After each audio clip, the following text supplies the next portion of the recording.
আসসালামু আলাইকুম ওয়া রাহমাতুল্লাহি ওয়া বারাকাতুহু। সবাই কেমন আছেন? আলহামদুলিল্লাহ, আমি আপনাদের দোয়ায় ভালো আছি। আজ আমরা শিখব সূরাতুল আসর। কোরআন মাজিদে ৩টি সূরায় ছোট্ট ছোট্ট সূরা রয়েছে। এগুলা অনেকেরই মুখস্থ থাকে, তবে সহি থাকে না।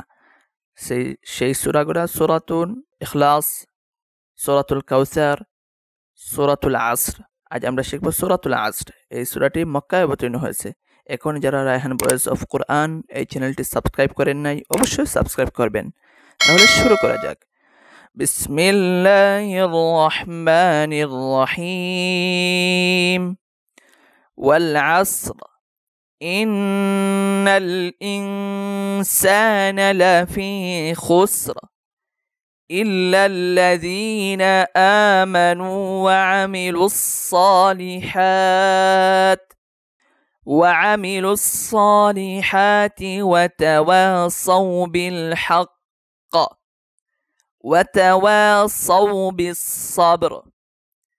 এই জায়গায় চাইলে আপনি এভাবে পড়তে পারেন, ইল্লাল্লাযীনা আমানু ওয়া আমিলুস সালিহাত। সলিহাত বলে থামছি আমি, আপনারা অবশ্যই খেয়াল করেছেন। সলিহাত এই জায়গায় যদি গুলতা হতো, থামতে হলে সলিহা হা উচ্চারণ করে থামতে হতো। যেহেতু গুলতা আসে নাই, তাই সলিহাত থা লম্বা তা বলেই থামা হয়েছে। এবং এই জায়গাটাকে দোয়ারে নিতে হবে, মানে আবার রিপ্লাই করে মিলিয়ে নিতে হবে।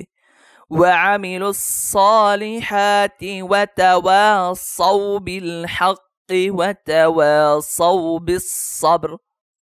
এই যে আপনাকে অনেক সময় বলে থাকি লাম আয়াত আসলে মিলিয়ে নেবেন, তাই আমরা মিলিয়ে নিয়েছি। وتواصوا بالحق وتواصوا بالصبر।